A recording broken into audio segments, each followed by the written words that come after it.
I'd like to first meditate or just think on this verse here, Psalm 145, 8 and then 9.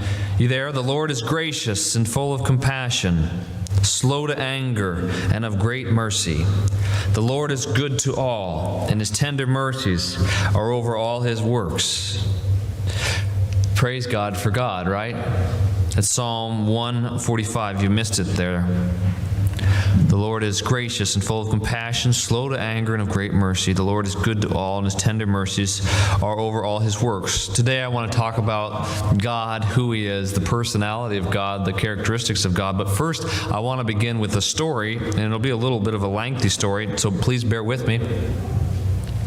Last weekend, I brought two friends over to my house. One was named Bobby, one was named Joey. No meaning there if you know a Bobby or a Joey, but one was named Bobby, one was named Joey. I brought them over to my house. They actually didn't have a choice. I pretty much just showed up and said, get in the car, you're coming to my place, and they came over. And I want you to know at my house, I am in charge. I'm in charge of everything. Obviously, it's my place, my rules. Next to my house, as many of you know, is a train track, and I built this train track. I hear the train every night. I'm in charge at my house. And though I would never do anything evil, I determined that my friends, Bobby and Joey, I determined that they should sit down and handcuff themselves to the middle of the train tracks.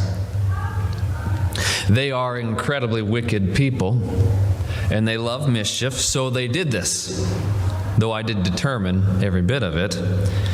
But don't tell me I'm wicked, and don't tell me I'm not in charge at my house. In the distance, we hear the train coming. Choo, choo. You know, think Thomas the Train. It's right on time, the train is. I determined that too. I say to them very clearly, they feel it in their hearts. I say to them, you're both in quite a predicament. You know it. I say it was a bad idea for you to play with handcuffs on train tracks, even though I determined that you would. But I tell them I have good news for you.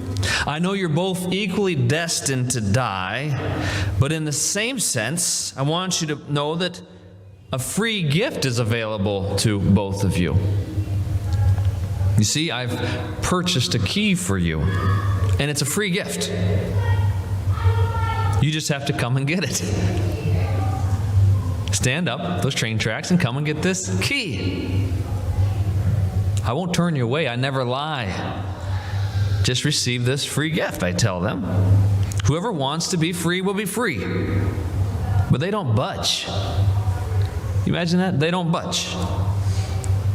But I walk over and I unlock Bobby.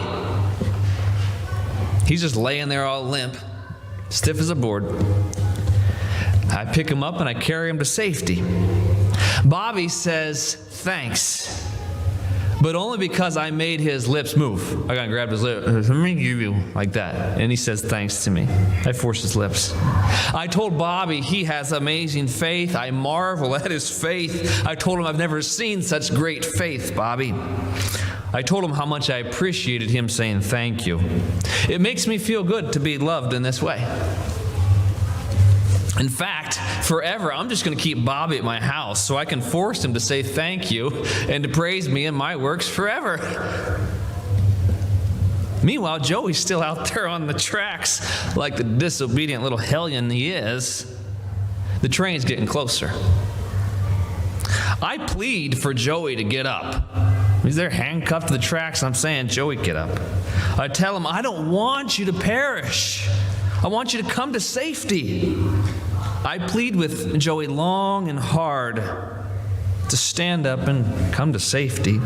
But there he is, just locked to the track. I plead with him kind of like, like a mother hen would try to gather her chickens. That's how I'm kind of pleading, trying to gather him back in. But he wouldn't. He just sat there. He sat there in his wickedness, in his disobedience, all locked up, hopeless-like. Joey wouldn't listen to my gentle pleading, so instead I began commanding him to come to safety. I said, Joey, I command you right now, change your mind and receive this free gift. Now he's squirming a little bit. He's scared as all get out. But that train comes just like clockwork and pulverizes Joey.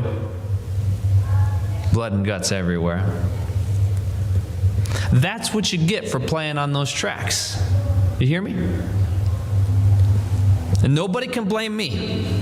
I determine everything, but that was all on Joey. Okay? Did I tell you that little Joey is only 2 years old? He's only 2 years old. Yeah, that train smashed him good. Sad thing is, I actually love children. I wish all the little children would come unto me, but that little reprobate deserved every bit of that train track smashing. And that's the end of my story. What words would you use to describe me? What words? Evil, perhaps? Maniacal? Twisted? Perverted? I mean, I'm telling him to get off the tracks. He's there, he's chained to it. Pleading that he will, telling him to, but I'm the one that determined it all. How about unkind, unmerciful? How about satanic, perhaps? When you hear like a satanic kind of story, that kind of sounded like that, didn't it? Imagine those were your kids.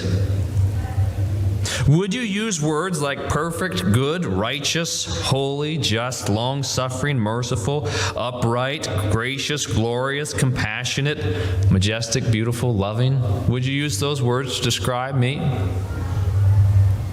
You wouldn't. In this story, I'm illustrating the God of Reformed theology, the God of Calvinism, the God who chose Bobby to go to heaven, but little Joey to go straight to hell. This is the God of prominent Reformed Calvinists like John MacArthur, John Piper, Paul Washer, James White, R.C. Sproul, Voddie Baucham, and just up north of us, in Moscow, Idaho, Doug Wilson of Christ Church. This is their God. The God of Reformed theology, and I use a lowercase g for that, is a maniacal monster. The God of Reformed theology is not the God of the Bible. Not at all. As such, Reformed theology is a blasphemous belief system that I swear is doing more harm than good.